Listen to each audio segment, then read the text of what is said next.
오전 12시 많은 참여 바랍니다.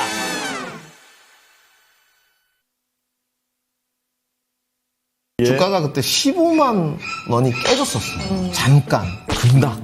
추합니다.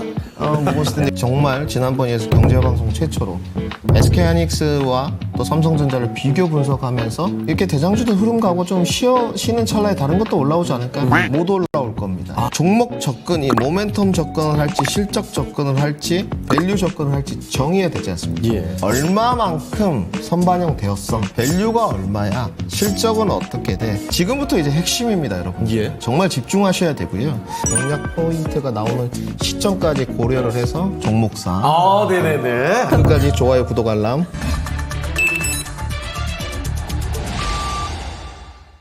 네, 돈 되는 종목들 낱낱이 파헤쳐보는 벌거벗은 종목사입니다. 벌써 겨울이 성큼 다가왔습니다. 날씨가 좀 많이 추워졌습니다. 그런데 시장이라도 좀 따뜻해져야 될 텐데 말이죠. 아직도 우리 시장은 온기를 찾기가 좀 어렵습니다. 7월부터 10월까지 무려 4달 연속 계속해서 하락이 나왔던 우리 시장입니다. 11월 들어서도 미국 대선을 넘어가면서 긴장의 끈을 놓칠 수가 없었는데요. 자, 이제 다가오는 연말에 우리의 이 얼어붙은 마음을 녹여줄 만한 종목이 있을까요? 자, 그래서 오늘도 한 가지 종목을 딱 잡고서 완벽하게 발가벗겨 보도록 하겠습니다. 자, 벌거벗은 종목사 지금부터 출발하겠습니다. 네, 오늘 소개해 주실 분이에요. 어려운 내용도 쉽게 그리고 또 찰떡같이 설명을 해주시는 분입니다. 토마토 투자클럽의 김민진 전문가 모셨습니다. 안녕하세요. 네, 안녕하십니까. 네, 오늘 벌목사 두 번째 시간. 첫 번째 시간에는 제약바이오 섹터를 열심히 공부해 오셨는데 이번에는 또 다른 섹터 공부하시느라 또 밤을 새셨다고. 소문을 듣자니 이 방송 준비하시려고 밤을 새셨다는 얘기가. 네, 진짜로 어제 날 샜습니다. 제가 오기 전에 경제방송을 다 돌려봤는데 네. 이거에 대해서 한 적이 없을 겁니다. 아마 지금 이 벌거벗은 종목사가 유일할 거예요. 최초, 경제방송 네, 최초. 최초입니다. 제가 다 확인하고 왔는데. 정말 그 시간도 시간이지만 자료를 준비해 오신 양을 보고도 저희가 깜짝 놀랐습니다. 네, 그래서 한 네. 번으로 안 될 것 같아요, 이번에. 그렇습니다. 질과 양을 다 가져가고 실제로 방송 시간까지 늘렸습니다. 자, 그러면요. 일단 바로 어떤 종목인지 힌트부터 잡아보도록 하겠습니다. 먼저 자, 주세요. 제가 먼저 드릴게요. 오늘의 첫 번째 힌트는요. 2000입니다. 2000원이요? 돈이요? 아니요, 그냥 2000이요. 2000 하면 2000년도도 있을 수 있고. 아니, 뭐 뒤에는 2000. 생각하지 않으셔도 괜찮습니다. 아, 2000. 숫자는 참고로 아니라는 점을 말씀드릴게요. 네? 숫자가 아니면은 네. 2000. 뭐 서울 주변에 뭐 있지 않아요? 아, 지역명. 2000. 네. 2000 맞아요? 지역명? 맞습니다. 아, 제가 2000 또 좋아하죠. 네. 2000 가면은 쌀밥 꼭 먹어야 됩니다. 그렇습니다. 그래서 저는 묻어가기. 아, 예, 그래요? 2000 하면 쌀밥. 쌀밥? 그렇다면은 쌀 말고 또 유명한 거 뭐 하나 있죠, 거기? 산호뱃살. 네, 쌀밥을 오케이. 먹어야죠. 산호뱃살. 이 정도면 아마 뭐 주식하시는 분들이라면 다 눈치채셨을 것 제가 같은데요. 너무 힌트 묻어가나요? 아니에요. 이 정도면 완벽하게 콤비네이션 맞았습니다. 예. 자, 그러면요. 바로 확인해 보도록 하겠습니다. 어떤 종목인지 화면 통해서 만나보시죠. 사업 실패, 실연으로 바닥까지 떨어진 주인공이 엄청난 노력으로 인생 역전하는 성공 스토리는 흥행 드라마 단골 소재인데요. 주식시장에도 이런 스토리를 쓰는 기업이 있습니다. 바로 AI 시대 강자, SK하이닉스입니다. SK하이닉스의 탄생과 성장에는 슬픔과 서름이 있습니다. 시작은 1983년 현대전자라는 이름으로 창립된 현대그룹의 전자부문 계열사였습니다. 그러다 1999년 문제의 IMF 속에서 구조조정 빅딜의 하나로 현대전자가 LG반도체를 인수하며 하이닉스가 탄생했습니다. 그러나 합병으로 인한 시너지보다는 당장 인수로 인해 발생한 비용 총 6조 5천억 원의 자금 부담이 더 컸는데요. 엎친 데 덮친 격으로 2000년대 후반부터 반도체 가격이 급락하기 시작해 20달러였던 반도체 가격은 1달러 이하까지 폭락하기도 했습니다. 합병법인 출범 당시 2조 원 흑자에서 2000년대에는 5조 원의 대규모 적자를 기록하기도 했습니다. 2001년 현대그룹이 부침을 겪으면서 현대 계열사에서 분리됐고 결국 채권단 공동관리에 들어갔습니다. 이후 새 주인 찾기에도 어려움을 겪었습니다. 우여곡절 끝에 2012년 하이닉스는 SK그룹의 가족이 되면서 SK하이닉스로 거듭납니다. 이후 서서히 정상 궤도를 찾아가던 SK하이닉스. 하지만 만년 2위라는 꼬리표는 여전했는데요. 이것을 뗄 절호의 기회가 찾아옵니다. 바로 AI 시대 부상으로 인한 HBM의 수요 폭발이었죠. SK하이닉스는 지난 2013년부터 꾸준히 HBM을 개발해왔고 결국 엔비디아의 퀄 테스트를 가장 먼저 통과한 기업이 되면서 AI의 최강자로 인정받게 됩니다. 앞으로 SK하이닉스가 써나갈 이야기는 어떨까요? 오늘 벌거벗은 종목사에서는 SK하이닉스를 발가벗겨 보겠습니다. 네. 오늘의 종목 바로 SK 하이닉스였습니다. 그렇습니다. SK 하이닉스는 뭐 이천 너무나 유명하죠. 이천 가면은 다 하이닉스 얘기 많이 하시는 것 그 같더라고요. 고속도로 타고 다니다 보면은 바로 보여요, 그 공장이. 예. 그래서 내가 지금 2천 좀 지나가는구나 이 생각을 하게 되고 또 산업의 쌀 네. 바로 반도체죠. 자, 그럼 반도체 그중에서도 대표주인 SK 하이닉스에 대해서 아주 낱낱이 살펴보도록 하겠습니다. 네. 자, 첫 번째 질문을 좀 어떻게 들어볼까요? 네, SK 하이닉스 사실 뭐 반도체 하면은 생각나는 종목군들 많으실 텐데 라이벌인 삼성전자도 있고 저희가 이 부분도 얘기를 좀 다뤄보겠지만 SK 하이닉스를 골라주신 이유부터 좀 들어볼까요? 네, 사실은 이 방송 요청이 왔을 때 한 2주 전부터 준비를 했거든요. 네. 오늘 오면서 일단 사실은 좀 PD님한테 감사 인사를 드리고 싶고요. 지난번 영상을 너무 잘 뽑아주셔서 좀 놀랬고요. 그래서 오늘도 좀 책임감이 사실은 좀 부담감도 있었습니다. 끝까지 좋아요, 구독, 알람. 근데 지금 네. 가장 궁극적으로 하이닉스를 선정하게 된 이유는요. 예. 뭐 하이닉스가 대형주라서 그런 건 아니고 반도체 산업이 좀 변하지 않았느냐. 예전에 우리가 시장을 이끌었던 어떤 글로벌 시장에서 범용 D램 반도체의 시대가 좀 저물고 이제는 AI 반도체 시대가 왔다고 하는데 실질적으로 접목 기술이라든지 또 SK하이닉스가 삼성전자와 분명히 기술력 차이가 있습니다. 그리고 저는 뭐 늘 좀 붙이는 건데 챔피언인 SK하이닉스, 도전자 삼성전자라는 단어를 좀 쓰는데요. 오늘 사실은 뭐 SK하이닉스 준비 시간이지만 삼성전자 좀 다뤄야 될 것 같은데 네. 그 AI 반도체에 관해서 이 직관적인 기술력에 대한 이해도는 사실 필요합니다. 맞아요. 그렇지 않으면 그 작년에는 모멘텀을 타고 다 갔어요. 네. 뭐 IP, DSP, 레거시, 특히 뭐 AI 소프트웨어까지도 갔는데 올해 시장이 지금 이제 재평가 단계로 들어가고 미드 예산에 대한 결과물이 조금 달라지는 따라서 오늘 뭐 사실은 들어오면서 지금 이미 트럼프 예. 대통령이 당선이 지금 유력해 되고 있는데요. 그렇다면 사실은 SK하이닉스가 앞으로도 주도권을 계속 형성할 수 있을지, 삼성전자와 초격차를 벌릴 수 있을지, 주가 흐름이 지금 박스권 상단인데 그때도 말씀드렸지만 우리 시청자분들께서 또 구독자분들께서 이 영상을 보셨을 때 내가 정말로 SK하이닉스의 공략 포인트가 나오는 시점까지 고려를 해서 하이닉스를 선정하게 되었다. 그렇게 정리해드리겠습니다. 알겠습니다. 자, 방금 전에 간단히 또 언급을 해주셨는데 오늘 녹화가 들어간 날짜가 11월 6일입니다. 미국 대선 결과 하루 종일 이 얘기만 했거든요. 그에 따라서 이 주도주 섹터들의 반응들도 좀 엇갈립니다. 트럼프 당선이 유력하게 지금 이야기가 되고 있는데요. 이 영향에 대해서도 이야기를 해보겠습니다. 트럼프 당선, 반도체 산업에 미치는 영향에 대해서 먼저 이야기를 풀어보도록 하죠. 좀 구분은 분명히 드려야 될 것 같아요. 레거시 쪽은 좀 부정적으로 보고 있고요. 네, 정통 D램 낸들은 분명히 AI 반도체는 영향력은 제한적일 거다. 단지 미국 증시를 이끌었던 주도력이 반도체입니다. 네. 어떻게든 좀 꺾어 넘어뜨릴 것 같은 느낌이거든요. 한 번쯤은? 네, 한 번쯤은. 그 파트를 조정 주지 않고는 증시를 끌어내릴 수가 없어요. 너무 많이 올라왔기 때문에. 네, 너무 많이 올라왔기 때문에. 그러니까 명분론이죠. 네. 3분기 가이던스가 뭐 엔비디아부터 AMD, 브로드컴까지 다 잘 나왔지만 향후에 네. 왜 이렇게 안 좋아? 정말로 좋은 그 가이던스를 내도 안 좋네? 이렇게 해석을 하더라고요. 예. 사실은 좀 어거지스럽죠. 네. 어떤 가이던스를 내놔도 아직 나오지 않는 추정치인데 네. 결국은 명분론에 의해서 좀 꺾어 넘어뜨리려고 하는구나. 이 부분은 여러분들이 SK하이닉스를 좀 투자해 가는데도 좀 키워드로 가져가셨으면 좋겠다. 네. 이렇게 정리해드리겠습니다. 알겠습니다. 트럼프 당선의 영향 일단은 뭐 중간 정도. 그러니까 좀 나뉩니다. 정통의 반도체 종목들의 경우에는 부진할 것이 예상이 되고 하지만 지금 주축인 AI 반도체 종목들에 대해서는 있다는 제한적인 영역으로 풀이를 또 해주셨습니다. 네, 그럼 산업에 좀 집중을 해보겠습니다. SK하이닉스 사실은 만년 2등이다 이런 수식어를 달기도 했는데 맞아요. 이 종목을 챔피언이라고 조금 전에 설명을 해주셨잖아요. 이제 시장에서 이 종목을 바라보는 시각이 좀 바뀌었습니다. 그 계기가 아마도 이 HBM을 빼고선 얘기가 안 될 맞습니다. 텐데 HBM 하면은 또 AI 산업을 봐야 될 것 같고요. AI 산업 현황부터 좀 짚어주시죠.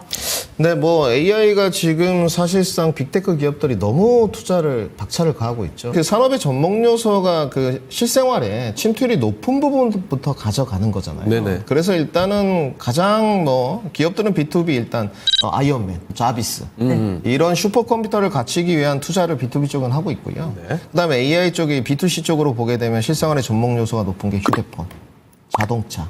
사실은 뭐 온디바이스 AI가 작년에도 굉장히 화두가 되었고요.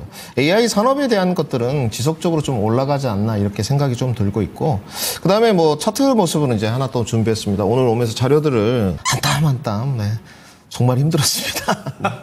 HBM에 관해서는 마켓 쉐어를 좀 보게 되면 2026년까지는 지속 상승이에요.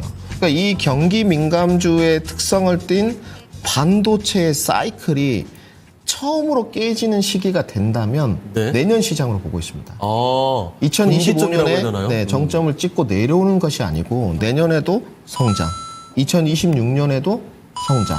SK하이닉스의 HBM 수요, 그 다음에 매출액 영업이익은 계속 증가. 2026년 이후에는 좀 꺾일 것 같아요. 제가 봐도. 2026년 이후에는 좀 꺾일 것 같은데 25년, 26년까지는 조금 강력한 수요가 형성되지 않겠느냐 이렇게 저도 판단하고 있습니다. 그리고 일단 기본적으로 HBM을 저희가 뭐 1년 넘게 계속 이야기를 하고 있습니다만 이제는 뭐 상식이나 다름없죠. 그런데 HBM 이거 자체를 제대로 이해 못하는 분들도 아직도 많이 계실 것 같아요. HBM이 뭔지에 대해서 간단히 설명 좀 부탁드리겠습니다. 사실은 뭐 HBM에 관해서 그렇게 어렵지는 않습니다. 사실은 어떤 기술력으로 패키징을 했고 어떤 기술력으로 HBM을 적층했느냐 이게 중요할 것 같은데 뒤에 뭐 그림들을 다 준비해놨습니다. 쉽게 말씀드려서 D램을 잘 쌓았다 이렇게 보시면 될 것 같고 성능 강화를 위해서 네, 그렇죠. 수직으로 좀 쌓았다 이렇게 보시면 될 것 같고 단지 뭐 삐뚤삐뚤 이렇게 쌓으면 안 되겠죠. 네. 정말로 수직으로 딱 균일하게 쌓는 그 기술로 고대역 폭에 대한 속도를 좀 높이고 특히나 이제 지금은 속도전이지 않습니까? 그렇죠. 느릿느릿하면 의미가 없어요. 엄청난 데이터를 처리해야 되니까요. 그래서 뭐 그 D램의 범용 D램을 넘어선 프리미엄 제품을 스택 과정을 통해서 쌓는 것이 HBM이다 이렇게 가볍게 여러분들 어려우면 절대 안 돼요. 예. 네, 그래서 제가 오늘도 가장 신경을 많이 쓴 부분은 앵커님들을 설득시키면 된다.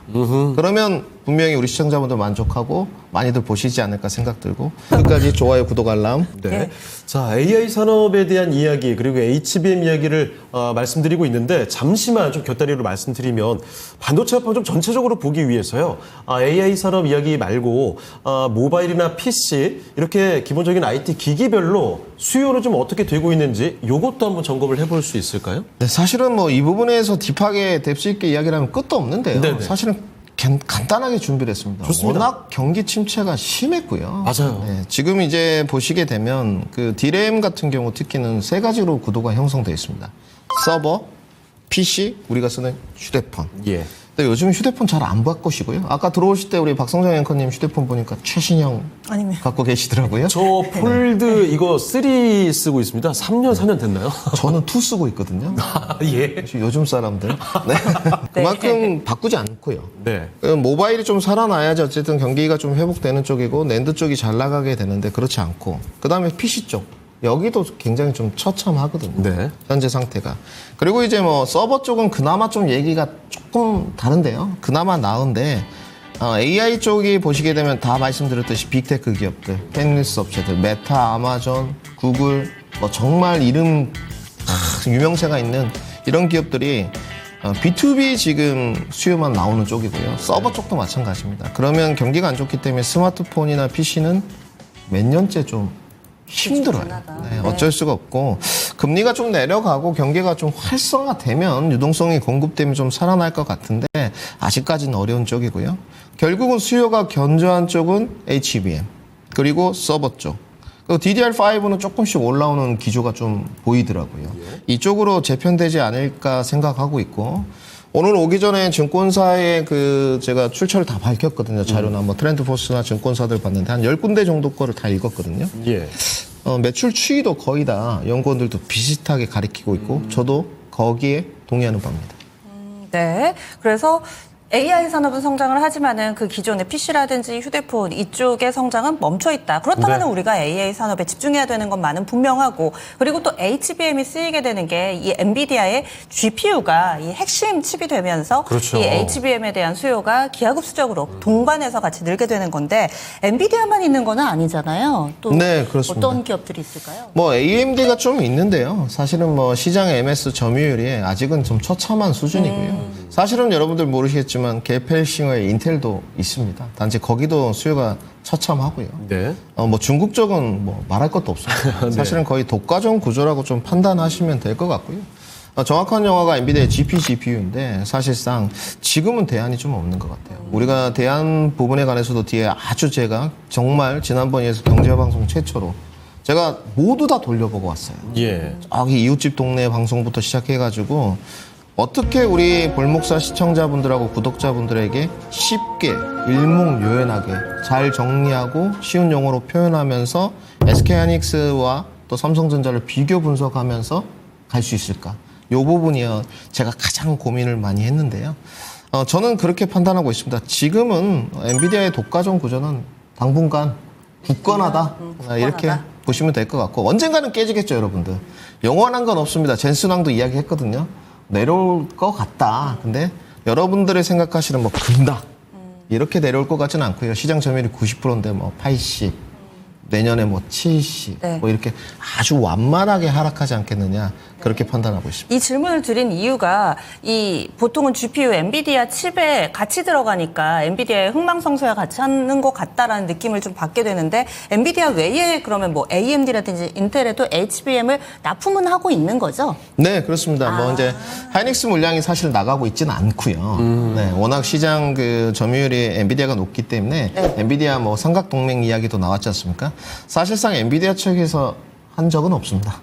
SK하이닉스 뉴스룸을 들어가면 SK하이닉스에서 삼각동맹 이야기를 꺼낸 거고요. 예. 자, 그러면 이제는 SK하이닉스 기업 자체 좀 더 초점을 맞춰보도록 하겠습니다. 반도체 전체적인 이해를 조금씩 도와드렸는데, 자, SK하이닉스 주요 제품군별로 특히 HBM 요 수요가 좀 어떻게 되고 있는지 뭐 매출이라든지 이런 현황들 쭉 점검을 해 주실까요? 이번에 실적 너무 좋았잖아요. 네, 뭐 제가 그때도 좀 말씀드렸는데 모건 스탠리에서 그 적용 리포트를 냈을 때 뭐 증권사의 의견에 이제 동의할 수 있느냐 없느냐가 중요한 것 같은데 동의할 수 없다. 실적 나오면 두고 보자 이렇게 나와서 네, 제가 맞았습니다. 예. 주가가 그때 15만 원이 깨졌었어요. 잠깐 그 리포트 이후에. 그래서 좀 SK하이닉스 주주분들도 걱정이 굉장히 많은데 결국은 20만 원 언저리까지 올라갔습니다.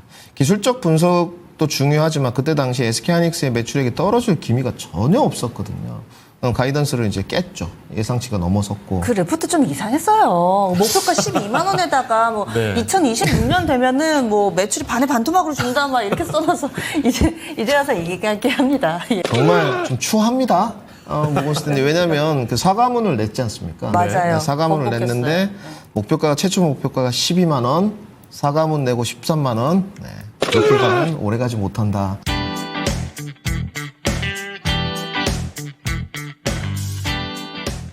단지 이제 증권사의 리포트들을 다 정리하다 보니까 자기 나름대로 기관별로 정리해둔 표들이 있었어요. 그래서 제가 그대로 SK하이닉스 뉴스룸과 IBK 투자증권을 캡처해서 가져왔는데 네. 제가 따로 다시 정리를 했습니다.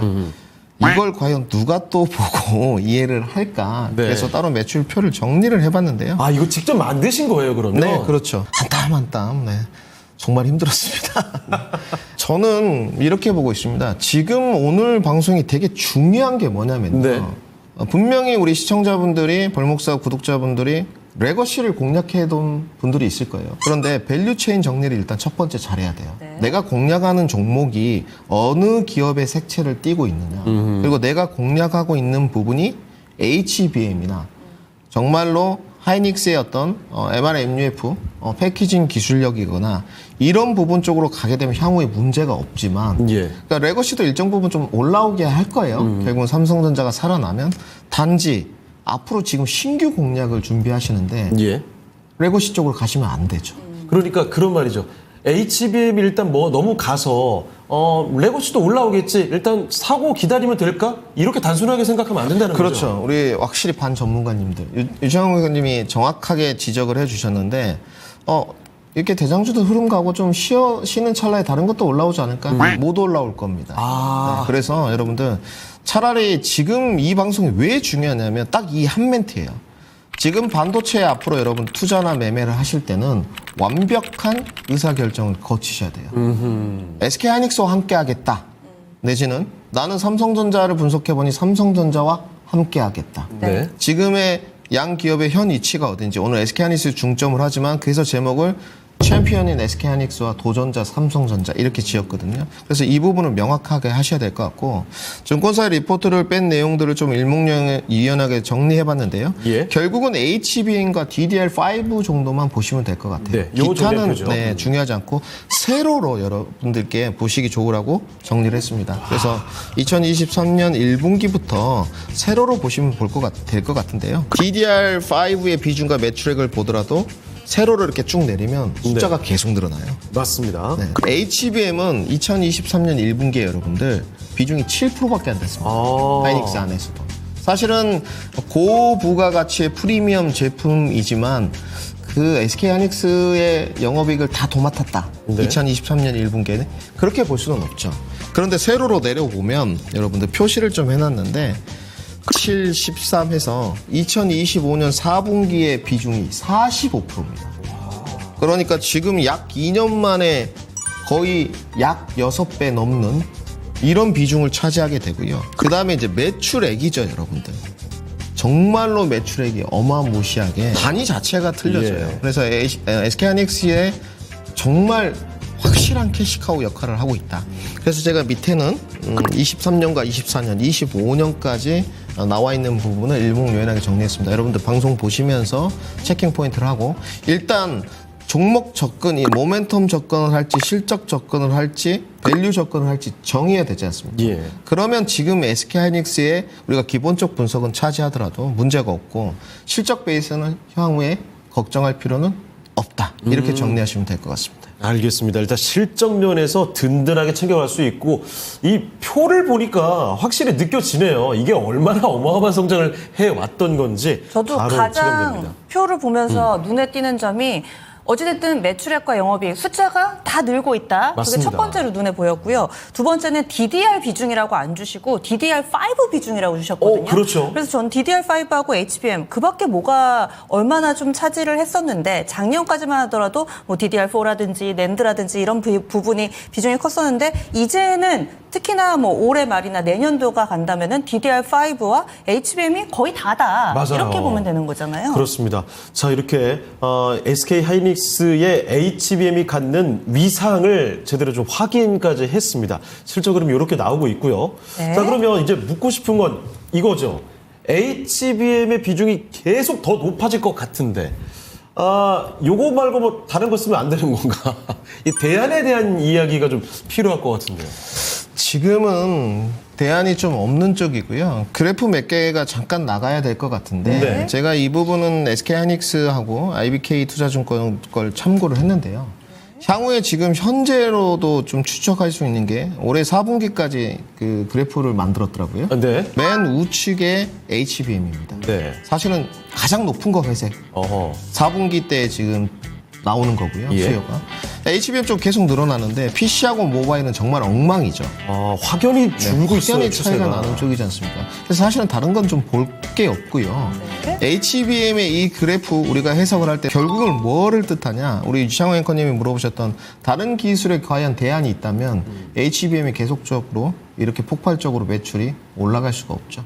이렇게 계속 올라가게 되는 게 지금 HBM밖에 없다. 그렇죠. 이 그래프에서도 알 수 있는 부분이고 단지 우리가 이제 알아야 될 부분은 직관적으로 AI 서버나 HBM 쪽만 확실히 수요가 올라가고 있는데 대안품이 없기 때문에 지속적으로 성장을 하고 있는 구도입니다. 근데 지속적으로 성장을 할 때 얼마만큼 선반영되었어? 밸류가 얼마야? 실적은 어떻게 돼? 향후에 B2B 그룹들은 빅테크 기업들은 B2B 투자를 계속 해갈 것이냐 말 것이냐 이런 부분인데 서두에 말씀드렸듯이 2026년까지는 큰 문제는 없을 것으로 판단하고 있습니다. 네, 전문가님이 2026년까지 마음 놔도 된다라고 이야기하는데도 뭔가 계속 검증을 좀 해보고 싶은 마음이 네. 지금 HBM이 대두가 된 것이 이 엔비디아에서 GPU를 쓰면서 또 AI라는 이 산업이 등장을 하면서 필요성이 대두가 된 건데 결국에는 HBM은 짧은 시간에 많은 데이터를 처리하는 데 도움을 주는 거잖아요. 그러면 그것에 다른 기술은 없을까? 사실 HBM도 DDR5 그냥 쌓은 거잖아요. 그러면 그것을 뭐 다른 식으로 쌓는다든지 아니면 정말 강력한 뭐 DDR6, 7 막 이렇게 나오면은 HBM 안 써도 되는 거 아니야? 이런 생각이 좀 들더라고요. 좀 순수해 보이십니다. 네. 정말로 일반인들이 네, 반도체를 보면서 일반인의 시각에서 느낄 수 있는 질문이었던 것 같고요. 지금부터 이제 핵심입니다, 여러분. 예. 정말 집중하셔야 되고요. 끝까지 좋아요, 구독, 알람. 엔비디아의 그 대안 기술들이 다른 기업들도 사실 시도를 하죠. 영원한 네. 건 없지만 AMD 쪽에서는 이제 MI300 시리즈가 있는데 사실은 뭐 시장 점유율 형편없고요. 네. 인텔 쪽에서는 여러분들 뭐 사실은 뭐 파운드리 이미 접었고 가우디2라는 제품을 하고 있습니다. 인텔의 AI 가속기라고 보시면 돼요. 예. GPU와 비슷한 결인데 시장 인기 없습니다. 네. 딱 땡끝. 그다음에 이제 소프트웨어 쪽으로는 향후 좀 보셔야 돼요. 구글에서는 TPU라는 것을 하고 있습니다. 텐서 프로세싱 유닛이라고 줄인 건데요. 예. 우리 아는 알파고 예전에 이세돌 네. 기억나시죠 기사님?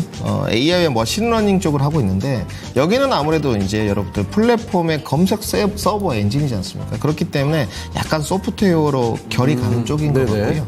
그리고 이제 마이크로소프트도 소프트웨어 결로 좀 가는 것 같습니다. 단지 아직 멀었어요. 아직 멀었다. 왜냐하면 이들이 먼저 해야 될 거는 여러분들 터미네이터의 슈퍼컴퓨터, 아이언맨의 자비스를 먼저 만들고 나서 네. 해야 되니까 AI 가속기나 소프트웨어는 아직 좀 멀고 AI 가속기, AI 데이터 센터에 대한 투자가 이루어지고 그러니까 그 인프라와 하드웨어가 있어야 뭘 그렇죠. 뇌를 굴릴 거 아니냐 이거죠. 몸체가 먼저 있어야 예. 소프트웨어가 그 다음에 입혀지는 부분이지 학습 추론을 계속 거듭해서 슈퍼컴퓨터가 만들어진 다음에 가야 되는 부분이기 때문에 사실은 뭐 대안기술이라고 해봤자 결은 뭐 구글하고 지금 마이크로소프트가 약간 틀립니다만은 네. 뭐 AMD나 인텔 쪽은 이제 비슷하다고 봐야 되겠죠. 하드웨어 쪽으로. 근데 대안기술은 형편없다고 좀 평가를 해야 될 것 같고요. 네. 점유율은 뭐 서두에서 말씀드렸으니까 굉장히 뭐 차이가 많이 나는 부분이고 단지 삼성전자는 좀 주목해 볼 필요가 있어요. 네. 우리가 SK하이닉스 오늘 공부를 하지만 경쟁업체가 어느 정도 따라오고 있느냐.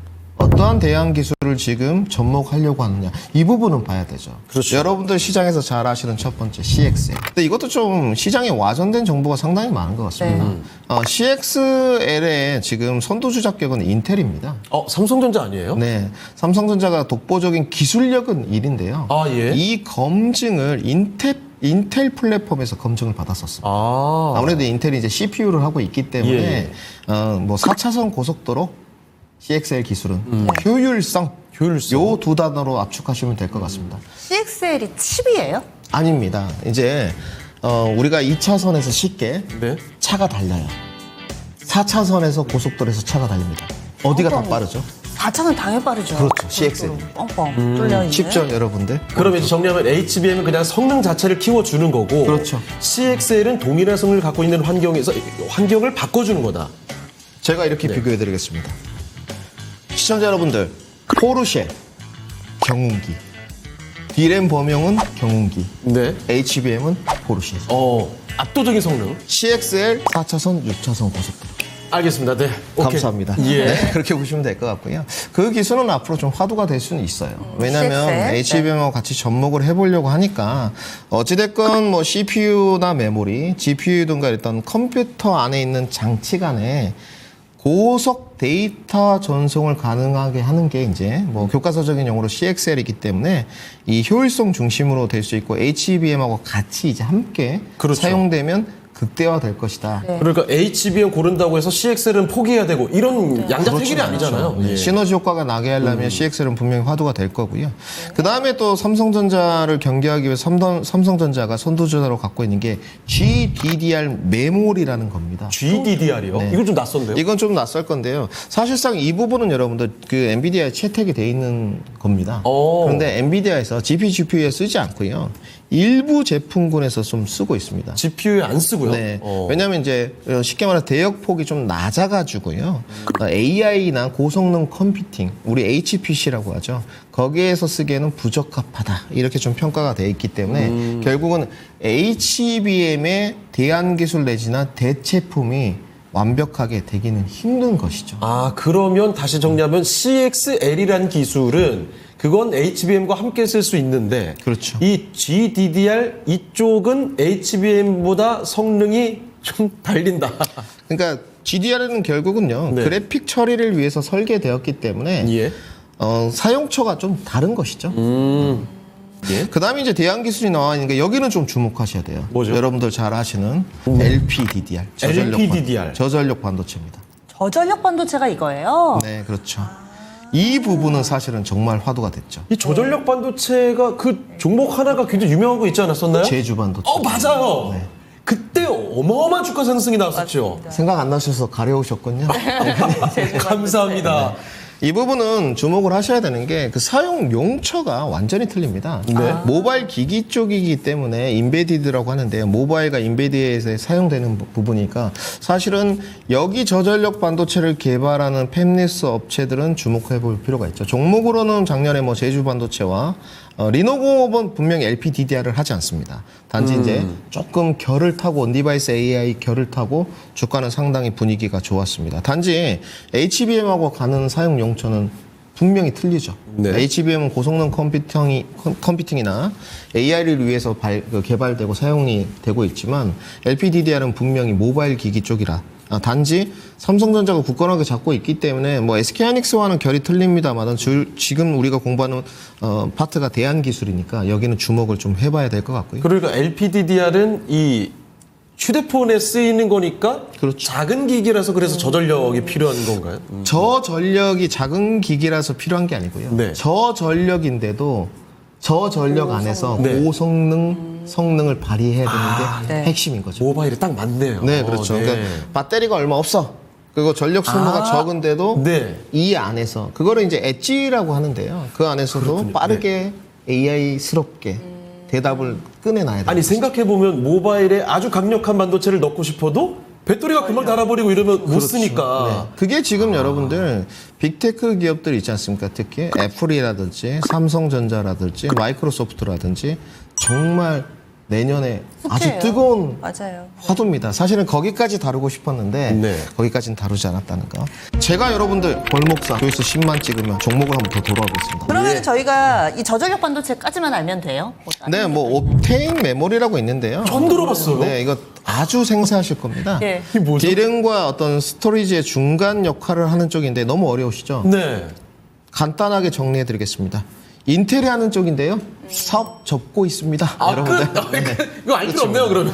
계속 사업을 안 하는 추세인데 네. 어떻게 대안으로 자리 잡겠습니까? 아, 그래요? 사업을 안 한다는 것은 비즈니스적인 논리잖아요. 쉽게 말해서 돈이 안 된다. 관심을 지금으로서는 가질 필요가 없는 것이죠. 제가 자꾸 HBM 얘기하는데 다른 건 없어요 이렇게 질문을 했던 이유가 워낙에 기술은 하루가 다르게 좀 바뀌는 상황인데다가 맞아요. 그리고 원래 게임도 하나만 너무 집중을 해서 사업을 하다 보면 리스크로 작용할 때도 그렇죠. 있잖아요. 경쟁자가 나타났다 이런 뉴스 하나 뜨면 갑자기 확 폭삭 주저앉고 이렇습니다. 그럴까봐 HBM을 대체할 수 있는 게 없을까 해서 질문을 드렸는데 일단 저희 HBM은 믿고 가도 된다라는 겁니다. 예. 그러니까 그 중요한 HBM을 현재 SK 하이닉스가 잘하고 있다라는 거죠. 네, 그래서 오늘 제목을 또 말씀드리지만 챔피언 현재 SK하이닉스고요. 도전자 삼성전자인데 네. HBM에 지금 대안품이 좀 없고 다른 뭐 기업들이 기술 개발을 하고 있지만 뭐 사실은 소프트웨어 쪽이라고 좀 표현을 해야 되겠죠. 뭐 삼성전자가 CX를 이런 쪽으로 하고 있기 때문에 사실 SK하이닉스의 최대 경쟁자이자 적은 삼성전자밖에 없습니다. 네. 근데 그 삼성전자도 결국 하고 있는 건 HBM이죠. 거기에서 차이가 나기 때문이고 현재 완벽한 대안은 없다 말씀을 드리고요. 뭐 네. GDDR6나 CXL 같은 보안 기술이라고 좀 봐야 되겠죠. 보안 기술. 같이 이렇게 시너지 효과를 날 수 있는 경쟁 기술이 아니고. 네, 보안 기술인데 일부 좀 워크로드에서는 사용되고 있습니다. 근데 HBM의 역할을 완벽하게 대체할 수는 없다. 이 표현이 가장 맞는 것 같고요. 네. 지원은 가능하다. 지원은 가능하다 이렇게 보시면 될 것 같고 HBM의 어떤 고성능이죠. 독보적인 고성능 메모리 기술로 인해서 향후에 AI 시장에서는 지금까지는 대안품이 전혀 없는 상태이기 때문에 네. 뭐 SK하이닉스가 독과점을 계속 해갈지는 모르겠습니다만은 HBM 자체에 대한 수요와 니즈는 계속될 것이다. 이렇게 정리해드리겠습니다. 아니 그러면 좀 궁금한 게 삼성전자가 만년에 우리 1등 그리고 SK하이닉스는 2등 이렇게만 생각했는데 유독 SK하이닉스가 이렇게 HBM 시장에서 챔피언이 될 수 있었던 이유가 있나요? 이 부분은 그 딱 타이페이 신문 한 장이 다 대변해 주는 것 같아요. 네, 지금은 SK하이닉스의 부사장까지 승진을 하셨습니다. 이강욱 부사장님이고요. 원래 삼성전자 연구원이었습니다. 이런 그 고인력들을 SK하이닉스로 넘어가게 만든 거는 삼성전자의 문제잖아요. 저는 분명하게 말씀을 드립니다. 잘못했던 건 잘못했던 거고 그분이 가서 SK하이닉스의 패키징 기술인 어드밴스 패키징 MRMUF를 개발하셔서 상을 모두 휩쓸었습니다.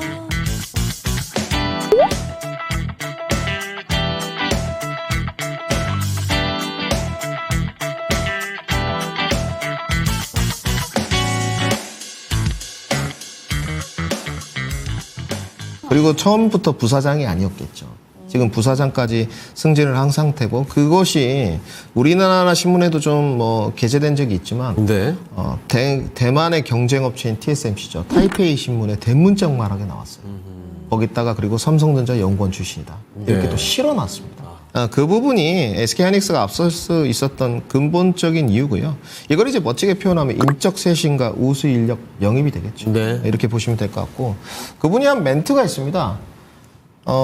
반도체 앞선 50년은 디램과 적층 문제였다. 사실은 향후는 50년 동안 패키징이다. 50년을 이야기했어요. 네, 그렇게 이야기했고요. 더 이상 사실은 좀 딥한 내용이긴 한데요. 저는 웨이퍼를 햄버거 빵에 좀 비교합니다. 네. 이제 웨이퍼의 미세 회로 패턴을 새겨주는 장비, 우리가 트랜지스터의 밀집도라고 하는데요. 그게 우리 앵커님들 잘 아시는 EUV 장비가 담당하고 있습니다. 우리가 뭐 무어의 법칙이라도 이야기하지 않습니까? 반도체는 2년마다 계속 발전을 할 것이다. 사실상 전공정 쪽에서 트랜지스터 더 이상 새기는 거는 좀 한계치가 온 것 같아요. 깨졌죠. 네, 한계치가 온 것 같아서 이미 아주 발달했는데. 여러분들 햄버거 빵 계속 조각 내는 거 언제까지 그죠? 장비가 더 미세하게 가야 되잖아요. 최근에 그 SNS에서 반도체 기술이 왜 힘든가 그 짤이 하나 돌아다니는 게 있더라고요. 확대를 정말 어마무시하게 해서 정말 미세한 수준에서 기술을 다루더라고요. 그렇죠. 마이크로미터이기 때문에. 그리고 사실은 EUV는 뭐 ASML이 꽉 잡고 있잖아요. 거기서 기술 개발 진척도가 있지 않는 이상은 웨이퍼를 더 이상 미세하게, 물론 설계 규칙이라는 게 또 있습니다. 거기서 근본적인 차이가 나는데 그것은 2편에서 말씀드리도록 하고요. 끝까지 좋아요, 구독, 알람. 이 패키징을 지금 SK하이닉스가 어쨌든 됐건 MRMUF를 했다는 것이 앞서 나갈 수 있었던 근본적인 차이고 SK하이닉스도 여러분들 잘 아시겠지만 삼성전자와 동일한 기술력을 사용했었습니다.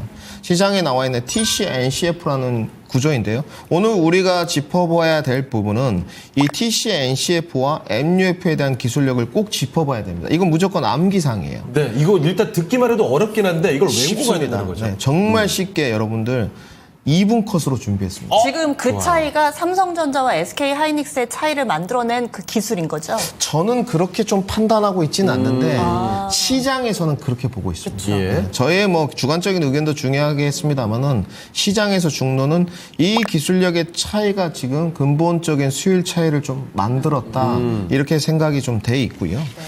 결국은 SK하이닉스가 HBM2까지는 삼성전자와 동일한 기술력, NCF를 썼지만 HBM2E입니다. 여기서부터는 MRMUF로 가면서 방식의 전환을 꾀하면서 SK하이닉스가 모두 수율과 아주 큰 고객님, 엔비디아까지 함께 잡으면서 1인자가 되었다까지 정리해드리겠습니다. 알겠습니다. 자, HBM에서 설명을 듣다 보니까 하이닉스가 단연 베스트, 챔피언의 자리를 차지하게 됐고 그 이유까지 짚어봤습니다. 그러면 네. 이 기술력의 차이 부분, 네. 그 부분을 좀 들여다볼까요? 네, 이 부분들이 이제 오늘 가장 그 고난이도 내용이 될 것 같은데요. 용어가 굉장히 생소해서 정말 쉽게 준비했습니다. 일단 그림을 좀 몇 개 봐야 될 것 같은데 좋습니다. 여러분들. 패키징이라고 하는 게 여러분들 보기 좋은 떡이 먹기도 좋다.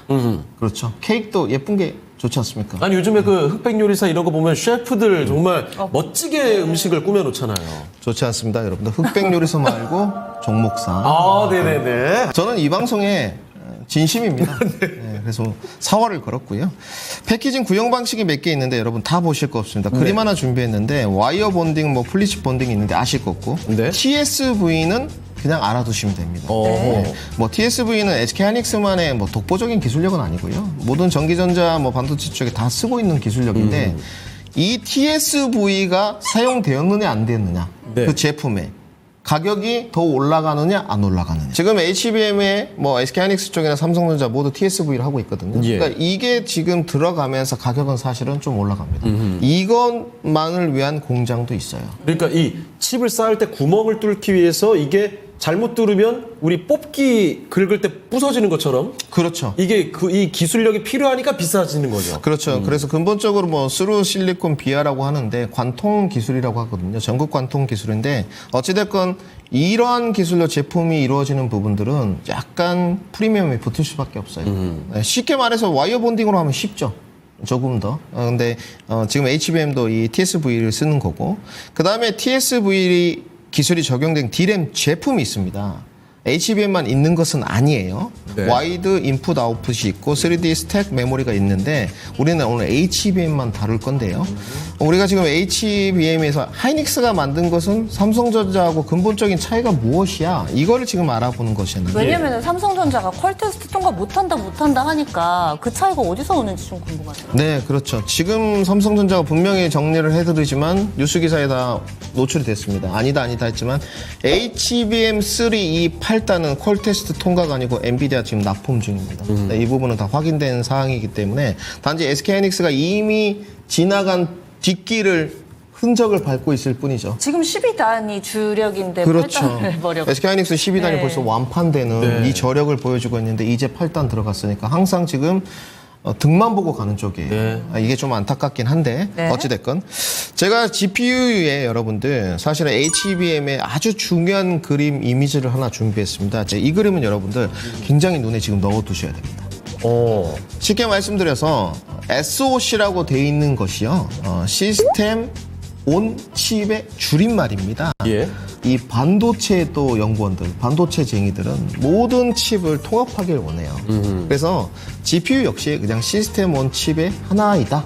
한 종류이다. 조금 더 범주가 크다. 이렇게 보시면 될 것 같고 단지 그 연두색 옆에 여러분들 HBM이 쫙 깔려있죠. 네. 네. 우리가 사진으로 보니까 이렇게 얇게 보이지만 사실은 엄청나게 적층이 돼 있는 구조고요. 그리고 그 밑에 인터포저 정도까지는 일단 눈에 딱 넣어두시고요. 그 다음에 실제 HBM3 이 모습을 하나 준비했습니다. 실제 모습 처음 보는 것 같아요. SK 하이닉스인데, 네, 이게 다 처음 보셨을 거예요. 우와. 네, HBM3에 이렇게 적층이 돼 있는 이렇게 거죠. 생겼어요? 네, 사실 이거는 여러분 목업 작업을 한 육안으로 보기 쉽게 만든 거예요. 그러니까 이렇게 찍으면 안 될 것 같아요. 이렇게 여러분들 막 반도체가 정말 미세공정대 오늘 이렇게 크면 이렇게 저 오늘 왜 이렇게 순수하시게, 순수해요? 네, 순수하시게 네, 이렇게 저는- 크면 여러분 컴퓨터가 냉장고만 하실 겁니다. 이렇게 되면. 네. 그러니까요. 네, 그건 말이 안 되는 얇다했는데 거고 이러면서 이제 지금. 표현을 위해서 이렇게 준비한 것 같은데 모양이군요. 12단이면 이렇게 쌓여 있다. 네, 그렇죠. 적층 구조가 이렇게 돼 있고 안에 이제 가운데 좀 들어가 있긴 한데 이런 네. 형태다 이렇게 보시면 되는데 그러면 삼성전자 HBM3E는 다르느냐? 쌓는 모양은 같아요. 모양은 똑같다. 모양은 똑같습니다. 제가 그림으로 준비했습니다. 이제 여기서부터 집중입니다. 네. 아까 그 그림을 보셨잖아요. 밤새 내내 만든 이미지인데요. 한 땀 한 땀. 네. 정말 힘들었습니다. 삼성전자부터 먼저 보겠습니다. 네. 닭꼬치가 하나 있지 않습니까? 이게 TC NCF의 기술력인데 네, HBM이에요. 좌측에 네. 지금. 그리고 빨간색 화살표가 TSV 기술력입니다. 네. HBM의 적층 구조, 스택이 쌓여 있지 않았습니까? 그거를 지금 뚫었죠. 네. 뚫었고 옆에 진한 녹색으로 돼 있는 부분이 TC NCF를 대변하는 고체 필름입니다. 표현하면 닭꼬치랑 똑같죠. 사실 지금 설명도 필요 없을 것 같았던 그렇죠. 게 보자마자 바로 이해됐어요. 아마 이거 삼성전자나 하이닉스 연구원분들이 보시면 엄청 웃으실 거예요. 저 닭꼬치는 상상도 못했는데요. 이거 제가 이해도를 돕기 위해서 준비한 화면이지만 이렇게 예. 보시면 되고 그 다음에 SK하이닉스가 지금 MRMUF라는 기술로 패키징을 해가는데 네. 어떤 느낌이냐. 근본적인 모양은 똑같아요. 탕후루입니다. 네. 탕후루. 다르죠. 아까 녹색은 사이사이 끼워놨는데 네. 네. 여기는 노란색 무슨 용액 같은 게 HBM 이렇게 쫙 약간 설탕 코팅하듯이 네, 전체를 둘러놨죠, 감쌌네요. 여러분들. 네. 그리고 제가 이 그림을 여러분들 네모나게 반듯하게 만든 이유도 있어요. HBM이 아까 어떻게 돼 있었죠? 적층이 수직으로. 네. 그렇죠. 반듯반듯하게. 왜? 여러분들 열을 주면 어떻게 되겠어요? 휘어지는 현상이 있는데 네. 전기라든지 정자적 제어를 하기 위해서는 이렇게 수직으로 나란히 되어야 되기 때문에 네모로 만든 거고요. 단지 딱 용액이 뭔가 좀 HBM을 덮어두는 느낌이죠. 이해도를 돕기 위한 화면이지만 MRMUF의 기본 사항은 HBM은 이렇게 언더필 소재를 에폭시 언더필 소재인데요. 주사기로 주입해가지고 네. 탕후루 여러분들 보시면 어떡해요? 설탕을 코팅돼 있어요. 다 발라놨잖아요. 그렇죠. 닭꼬치처럼 사이사이 넣지 않잖아요. 요렇게 보시면 돼요. 여러분들 이해도를 돕기 위해 만든 건데 이거를 여러분들 SK하이닉스 쪽에서 대대적인 이제 홍보를 하기 시작했어요. 네. 그리고 실질적으로 시장의 중론이 이 근본적인 파를 닭꼬치처럼 끼워 넣느냐, 네. 탕후루처럼 설탕을 완전히 언더필 소재로 덮였느냐가 근본적인 수율 차이를 만들었다는 것도 지금 하나의 시장 이야기로 분명히 자리 잡고 있습니다. 전문가님, 주식 전문가 안 하시고 이제 수능 강사 하셔도 너무 잘 어울릴 것 같아요. 그렇진 1타 강사 않습니다. 되실 것 같은데요. 1인자로 우뚝 예. 벌목사와 올라서겠습니다. 화이팅! 네. 저는 앞으로 HBM과 관련된 기술을 보면은 닭꼬치와 탕후루는 절대 잊지 않을 것 같습니다. 잊을 수 진짜로. 없어요. 그러니까 이게 무슨 문제가 생겼냐면 SK하이닉스가 HBM 할 때 원래 TC, NCF, 삼성전자와 동일하게 썼다 그랬잖아요. 네. 네. 그래서 아까 그림을 보시면 그 HBM 그림이 여러분 8단이에요. 제가 8개 HBM을 일부러 그려놨습니다. 아, 그런데 이게 수직으로 적층 구조가 올라가다 보니까 여러분들 네. 어떻게 돼요? 닭꼬치가 계속 반드시 쌓아지겠어요? 아니에요. 계속 삐뚤삐뚤하고 파도 막. 왔다 갔다 그렇죠. 해요. 파도 왔다 네. 갔다 하고. 어, 그래서 사실은 HBM2 6단까지는 삼성전자가 거의 독보적이었습니다. 단지 이제 그 고체 필름 쓰는 것도 좀 싫고 SK하이닉스가 진일보한 기술력들을 우수한 삼성전자 연구원들을 영입하면서 다른 길을 걷게 되는 거죠. 근데 여기서 이제 수율 차이가 나기 시작하는 거예요. 그래서 SK하이닉스 뉴스룸에 가게 되면 TC, NCF에 대한 문제점을 지적해 놨었어요. 네. 그것이 지금 그림으로 이제 파란색과 빨간색으로 나는데 프로블렘 솔루션. 네, 제가 아까 구현한 그림하고 똑같죠. 사이사이 넣는 기술이 NCF고 MRMUF는 이렇게 용액을 덮은 구조인데 영어로 이렇게 써놓으면 모르지 않습니까? 그래서 해석을 해서 제가 빼놨는데 네. 우리가 쉽게 말해서 NCF로 하니까 열도 많이 나고 과도하게 그렇죠. 휘어지는 현상도 있고 별로 좋지 않더라. 근데 우리가 용액을 이렇게 새로운 패키징 재료 언더필 소재라고 하는데 일본의 남믹스 걸 쓰고 있거든요. 네. 여기를 써보니까 적층된 칩들을 다 감싸면서 수율이 올라가더라. 아주 균일하게 세워주니까. 네, 이렇게 대대적인 이제 홍보를 한 거고 하나 그림이 더 있는데 예. 무슨 차이가 있는지 SK하이닉스 뉴스룸에서 Comparison of Stacking Method라고 해가지고 영어로 이렇게 일목요연하게 했는 걸 제가 표로 분석해서 빼놨습니다. 예. 그러니까 쉽게 말씀드려서 SK하이닉스가 쓰는 MRMUF 탕후루 기법은 100도씨 저온에서도 되고요.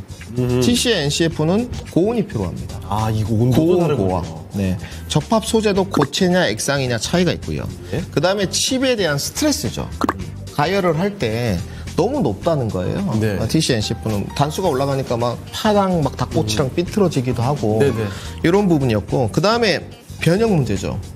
열을 가하는데 전체적으로 이렇게 탁 발라놓으니까 좀 덜한데 사이사이 이렇게 스택을 쌓아가지고 뭐가 하나 삐져나오고 막. 그다음에 이제 빈틈 공간이 있겠죠. 그러니까 여러분들 생각을 해보십시오. 닭꼬치에 파를 넣으면 빈틈 공간이 생기겠죠. 그럼요. 탕후루 설탕을 탁 붓으로 이렇게 바르면 또 고르지도 않아요. 네, 빈틈 공간이 없겠죠. 네네. 그래서 그 문제도 해결을 했고 근본적으로 일단 시간이 단축됐어요. 아, 그래서 여러분들 어떻습니까? 그 효율성이 빠르게 돌아가는 그 결과물을 맞이하게 되면서 챔피언에 올라섰고 SK하이닉스는 여기에 멈추지 않고 이 MRMUF라는 기술을 아까 이강옥 부사장 이후에 또 기술 연구진들이 계속 기술 개발을 업그레이드 해갑니다. 그래서 최근에 MUF, MRMUF, 어드밴스드 패키징, 어드밴스드 MRMUF까지 기술 개발을 계속해요. 그래서 이분이 이걸로 상을 휩쓸고, 이 부분은 여러분들 크게 보실 필요는 없어서 제가 이것도 표로 일목요연하게 정리를 해놨습니다.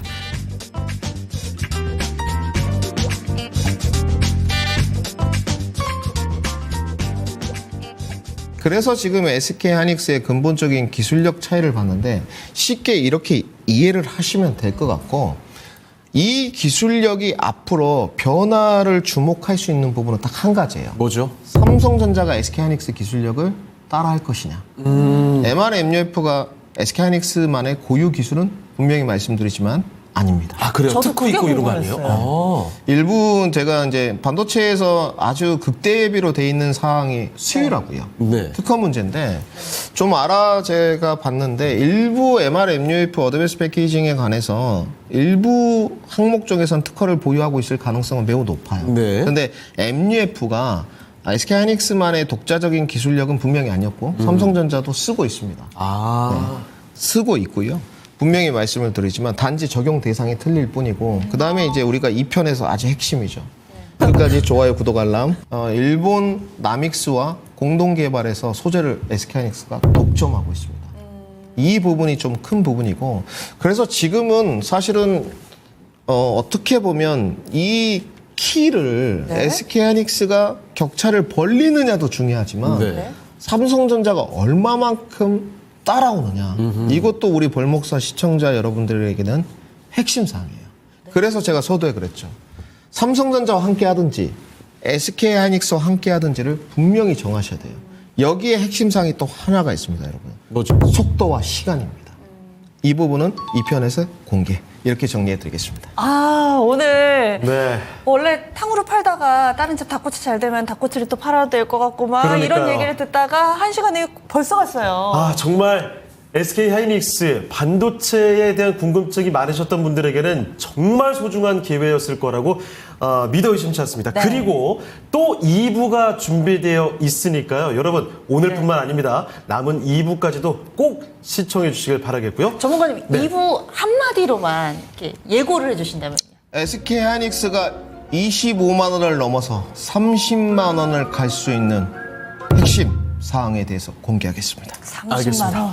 자, 그러면 오늘 1부 시간 함께 해주신 토마토 투자클럽 김민주 전문가는 여기서 좀 인사드리도록 할게요. 전문가님 오늘 말씀 고맙습니다. 네, 감사합니다. 자, 벌거벗은 정보사 오늘 시간은 아쉽지만 마치도록 하겠습니다. 지금까지 다양한 투자 판단에 대한 도움 말씀드렸습니다. 하지만 특정 종목의 상승과 하락을 보장하지는 않습니다. 이 점 꼭 기억해 주시고요. 저희는 다음 이 시간에 다시 찾아뵙겠습니다. 시청해주신 여러분 고맙습니다.